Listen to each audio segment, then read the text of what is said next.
ওরা যেহেতু বিশ্বাস করতে পারতেছিল না যে মানুষগুলো মরে যাওয়ার পরে 20 বছর 30 বছর পর কবরে তার অস্তিত্বই থাকে না, এই মানুষ আবার জীবিত হয় কি করে?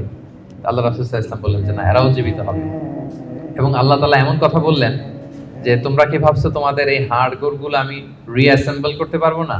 আরে তোমাদের the tips of your finger, তোমার আঙ্গুলের অগ্রভাগে যে এই যে কেমন আঁকি ঝুঁকি দেখা যায়, আঁকি বুকি দেখা যায়, এই যে যেটাকে আমরা আঙ্গুলের ছাপ বলি, ফিঙ্গারপ্রিন্ট, বাসমা, এইটাকে হুবহু আমি এক করে দেব। আল্লাহ বলে এখন যে ফিঙ্গারপ্রিন্ট নিয়ে পৃথিবীতে ঘুরে বেড়াচ্ছ, মারা যাওয়ার পরে আবার যে পুনরায় জীবিত করব, একই ফিঙ্গারপ্রিন্ট নিয়ে দাঁড়াবো, ওইটা সহ আমি তোমাদেরকে তুলব। তোমরা ভাবতেছো শুধু হাড় গোড়, তোমার কঙ্কালটাকে আমি রিঅ্যাসেম্বল করতে পারবো না, তোমার ফিঙ্গারপ্রিন্ট সহ আমি সেদিন দাঁড় করাবো। পৃথিবীতে প্রায় বর্তমানে 800 কোটি মানুষের বসবাস। কত কোটি? এই 800 কোটি মানুষের একজনের হাতের ছাপের সাথে, আঙ্গুলের ছাপের সাথে আরেকজনের ছাপের কোনো মিল নাই। 800 কোটি মানুষ, আপনার এই আঙ্গুলের ছাপের সাথে এই আঙ্গুলের মিল নাই। 10টা আঙ্গুলের কোনো ছাপের সাথে অন্য আঙ্গুলের কোনো ছাপের মিল নাই।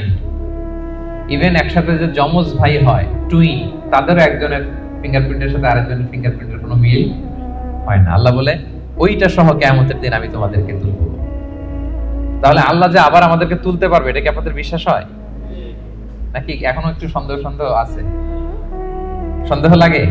সন্দেহের অবকাশ নাই প্রিয় ভাই এবং বোনেরা। এর কারণ যিনি অস্তিত্বহীনতার জগৎ থেকে আমাদেরকে অস্তিত্বে আনতে পারলেন, তিনি অবশ্যই পুনরায় আমাদেরকে জীবিত করতে পারবেন।